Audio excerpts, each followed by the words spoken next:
even if you go to an appointment and you check in, nothing's changing. I totally get that. But keep in mind that when you start the process of applying, Social Security has no other way of making a decision than looking at your medical records.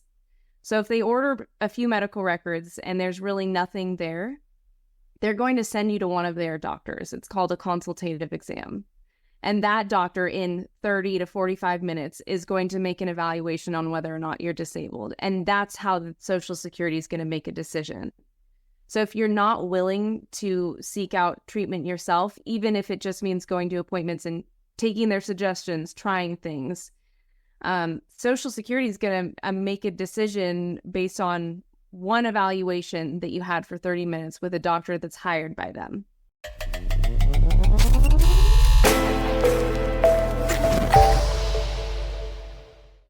Welcome to the Evans Disability Podcast. We hope to be your definitive guide through the Social Security Administration landscape. I'm Peter Evans, your host and managing partner at Evans Disability, a law firm that handles disability cases throughout the United States. Before we dive into today's episode, I want to mention a special resource for our listeners. Click the link below to receive a free SSA disability guide from Evans Disability.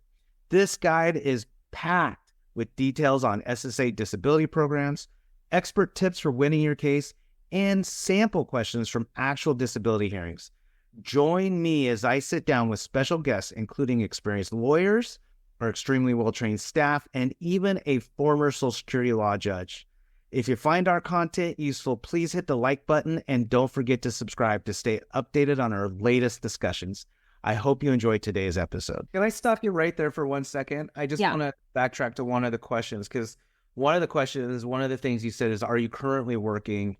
And then if the client answers, yeah, I'm working part-time, currently the gross monthly amount is $1,550 gross income per month.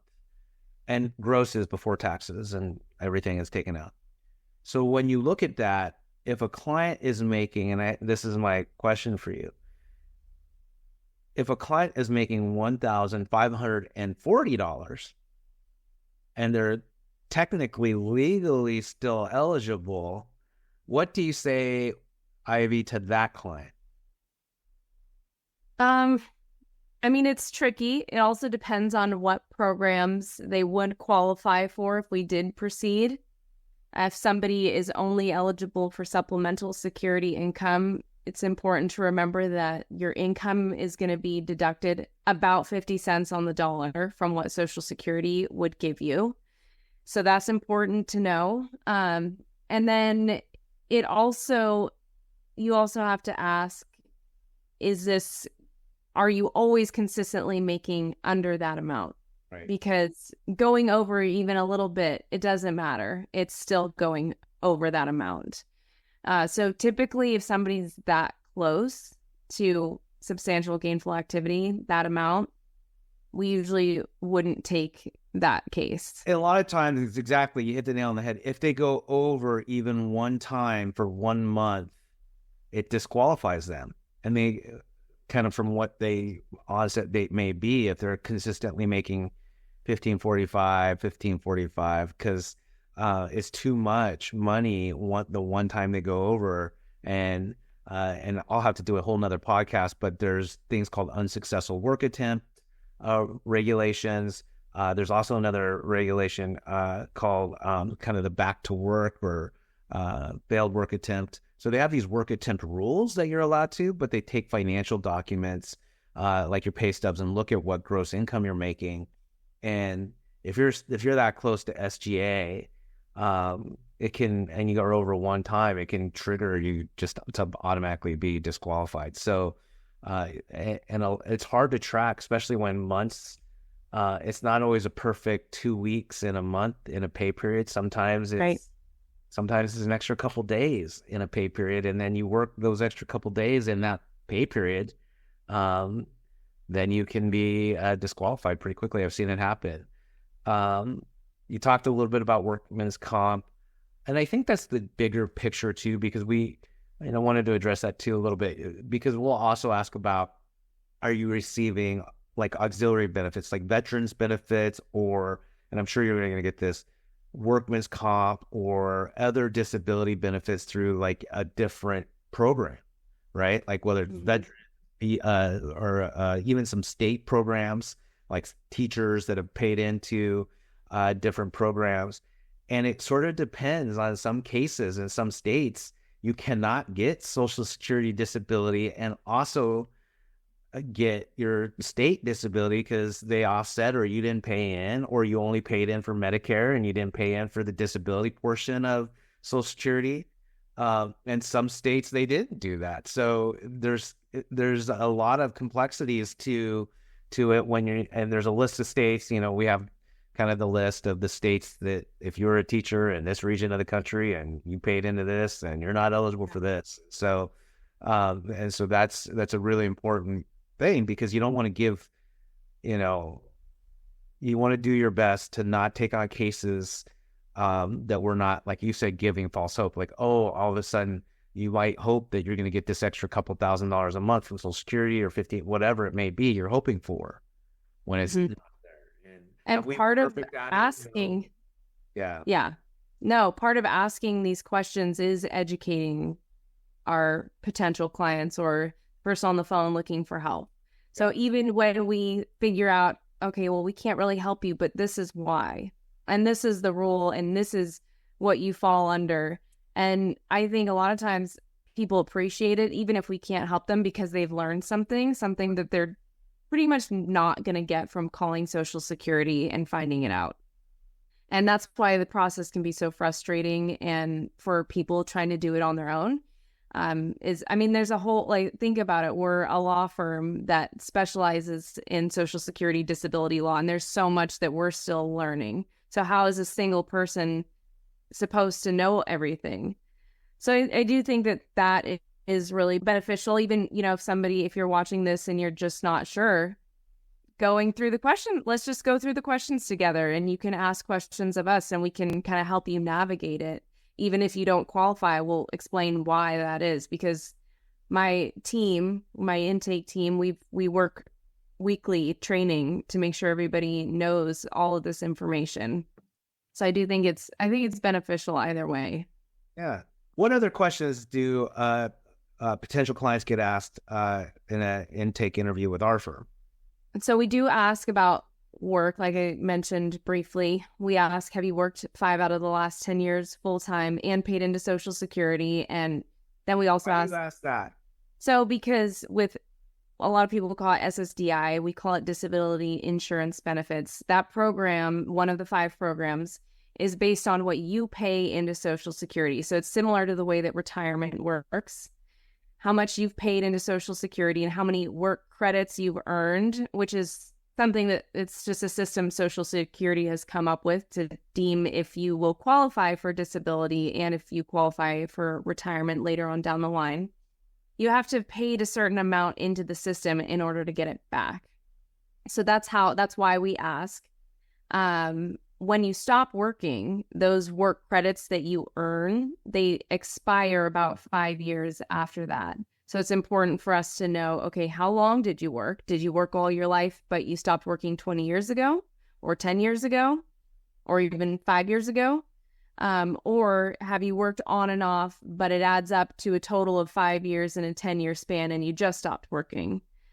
Again, it's all these little details that we kind of know. And so that's why we ask, and then we can explain it, but it's not always easy to comprehend. I mean, it took me, I don't even know how long to really understand how it all works.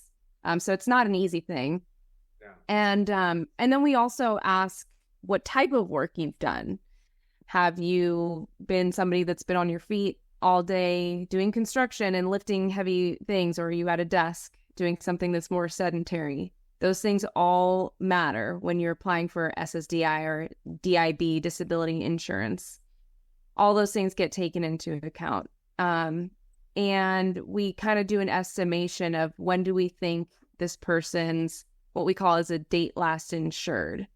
So what I said earlier about when you stop working, those credits expire about 5 years after you stop working, which means you have to have become disabled before whatever that date is. And that's another super important thing that really matters when you start the application process and you tell Social Security when you became disabled and when you stopped working.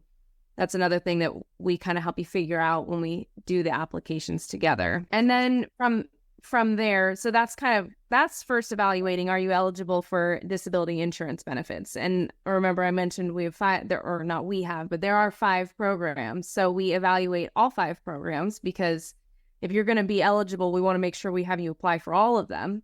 And then theoretically, when you get approved, you get the amount that's highest for you. Right. You're never going to get double. So you won't get, if you're eligible for all 5 programs, you're not going to get the amount for each program. That would be great, but it just doesn't work that way. But we can help you make sure that you get the highest amount that you could qualify for. So we do ask questions related to supplemental security income, which we call SSI. And that program is mostly for people who don't have the work credits, although some people qualify for both. But if you don't have the work credits and you haven't paid into Social Security, you can possibly qualify for SSI if you fall under certain financial criteria.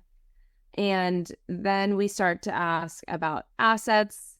For if you're married or single, if you are married, they do count your spouse's assets, which does include their income, any savings, 401ks, retirement plans, trusts, stocks, bonds. You get child support. If you have one vehicle, they won't count that, but more than one, they count beyond that. Same with property. If you own a house, they're not going to count your house against you, but if you own 2 houses, they'll count the second. Well, you have to live in the house. That if you own a house, you have to live in it. So that's kind of the one condition on that. But yeah. And then there's the other programs, disabled adult child. So it's a very specific program for a pretty small number of people, I would say. There's certain criteria for that. It's usually you have to be between the ages of 18 to 22. And a parent has to be getting disability or retirement or on some kind of Social Security or passed away. So we help you figure out if you qualify for that. There's also disabled widows benefits, which is different than survivors benefits. And that also has a set of specific criteria that we help you navigate. And then there's child's benefits. And there's a whole series of questions that we'll ask for child's cases, which are very difficult, but we really try to deep dive into that to see how many children we can help get on disability as well. Right. So a lot of questions are kind of related to what could a client or potential client or claimant be eligible for. And it can be, someone calling in for a child who's under the age of 18. But it's not just showing that the claimant is disabled. It's also, do you meet the non-disability requirements? And so child's benefits is probably one of the first criteria is you got to be a child. You have to be under the age of 18. And then there's financial criteria. And then that gets a little complicated because it depends on how many siblings that child has that are either disabled or not disabled. Depends on how many parents are in the home. And there's a big chart that Social Security put out that kind of talks about all this. And so, so it's those, I love that we ask these questions because we want to get into what programs do we need to help this person apply for. What else do we ask? I mean, we obviously ask, and I want to get, because I know you're tight on time, but I want to talk about a little bit about more of the disability question. What are we asking as far as that? Yeah. So we ask you what your disabilities are. So whether physical or mental, do you have specific diagnoses? What does that make it hard to do? So if you tell us that you have rheumatoid arthritis, how does that affect your ability to work? Especially if maybe that's like a sit-down job. What things can you and can't you do? Right. So we try to get all that information. We also ask if you have medical insurance or not, because that kind of tells us, are you able to receive medical treatment regularly? For people that don't have insurance, I know it's difficult to get regular treatment. And we do also provide resources for people that don't have health insurance, like, okay, where can you go to maybe apply, or what might you qualify for, to help people with that. And then, of course, asking, are you getting regular medical treatment? Have you received it in the past? Do you see, how often are you seeing your doctors, and what are they treating you for? And do your doctors support you going on disability? And that's a really important one that we actually ask often throughout the case. We'll check in. Hey, are your doctors supportive? Have you talked to them? Do you have any new doctors that are supportive? A lot of people think, well, yeah, my doctor's supportive. They hear me complain all the time. Doesn't necessarily mean that they're going to be able to say something that will really benefit your case. So we always recommend that you chat with them first, let them know that you're applying for disability, see what they say, get a feel for that. Because you'd be surprised. I mean, doctors are always there to listen and support, and you got to ask, would you be able to support my case? Or what do you think of me going on disability?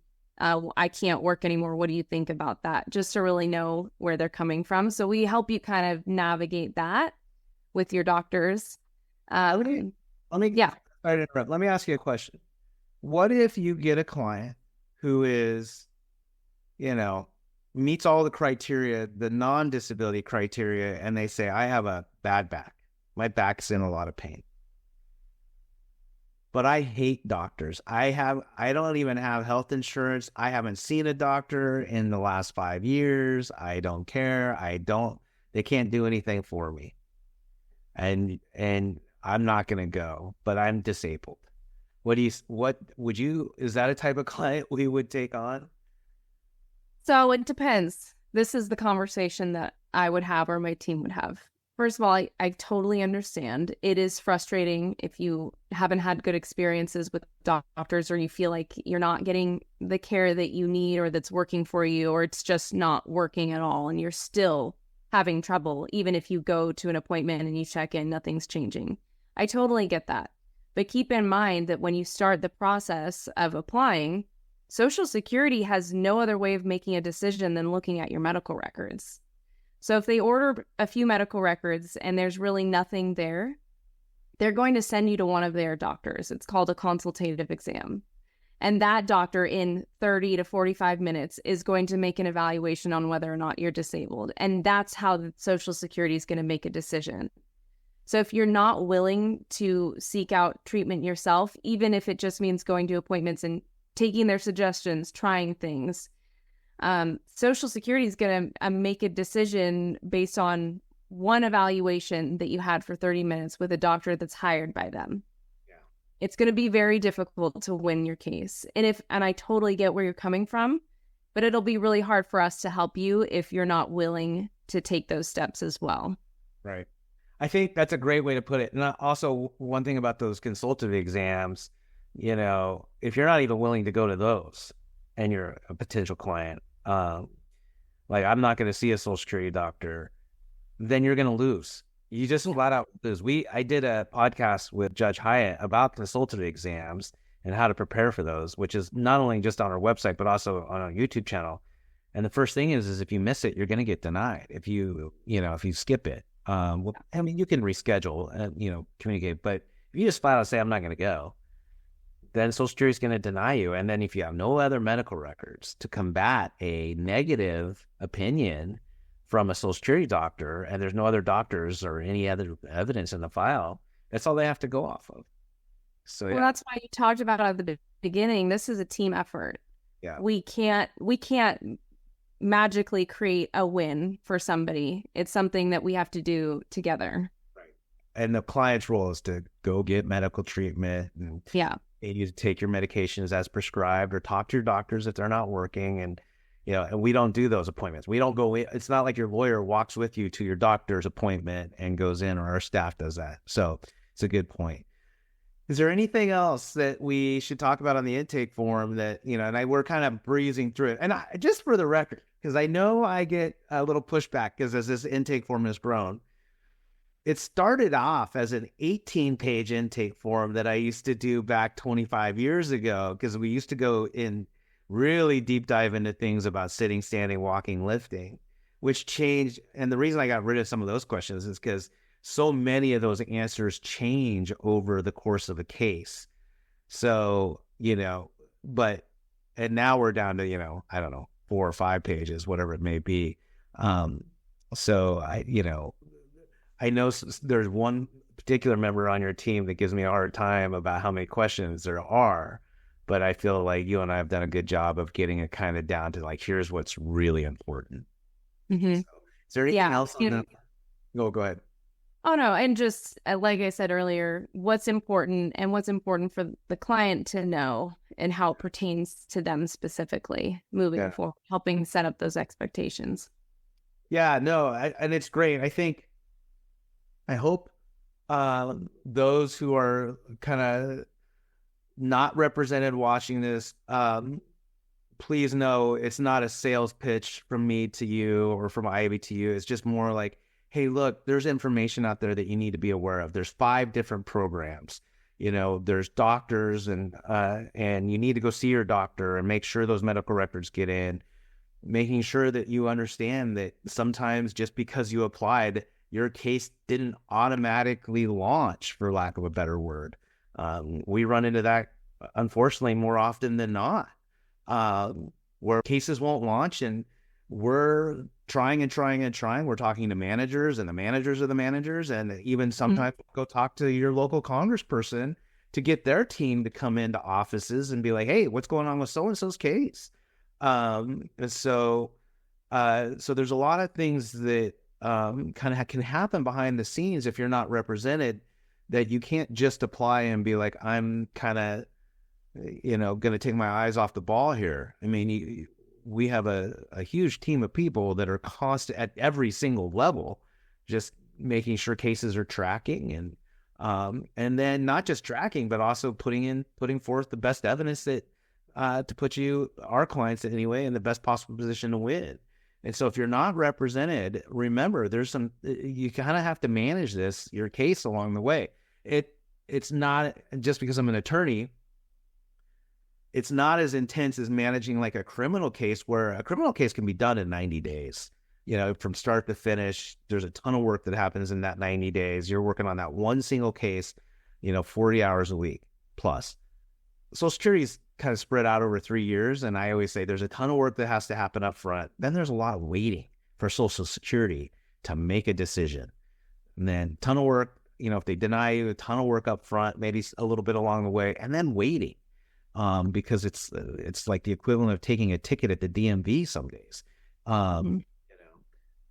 But listen, Ivy, I know you have to go. You have an appointment, and I am so grateful for the time you've given me today. I'm sure that we'll get some questions along the way, but I appreciate not only the all the hard work you do, but just with the spirit that you do it.